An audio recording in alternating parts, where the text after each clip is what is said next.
السلام علیکم ویورز، آئیے دیکھتے ہیں بڑوں کے مثبت رویے کیسے بچوں پر اثر انداز ہوتے ہیں اور بچے ان رویوں سے کیا سیکھتے ہیں۔ بڑے حوصلہ افزائی کریں گے تو بچہ آگے بڑھے گا۔ بڑے اعتماد کریں گے تو بچہ ذمہ دار بنے گا۔ بڑے برداشت کریں گے تو بچہ غلطی کا اعتراف کرے گا۔ بڑے معاف کریں گے تو بچہ احسان مند ہوگا۔ بڑے عزت کریں گے تو بچہ عزت کرنا سیکھے گا۔ بڑے مشاورت کریں گے تو بچہ اپنا مسئلہ آسانی سے بیان کرے گا۔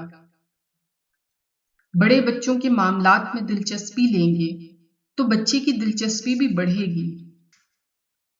بڑے محنت کریں گے، بچہ محنتی بنے گا۔ بڑے وعدہ پورا کریں گے، بچہ زبان کا پکا اور وعدہ نبھانے والا بنے گا۔ بڑے وقت کی پابندی کریں گے، بچہ وقت کا پابند بنے گا۔ بڑے انصاف کریں گے، بچہ حقائق کو تسلیم کرے گا۔ بڑے نفاست پسند ہوں گے، بچہ مہذب بنے گا۔ ویورز، اپنے بچوں کے لیے اچھی مثال بنیں، کیونکہ بچے انہی چیزوں کو فالو کرتے ہیں جو وہ اپنے بڑوں کو کرتے دیکھتے ہیں۔ اگر ویڈیو پسند آئے تو لائک اور شیئر کریں۔ اگر آپ نے ابھی تک ہمارا چینل سبسکرائب نہیں کیا تو کائنڈلی کر لیجیے۔ دعاؤں کے ساتھ اجازت۔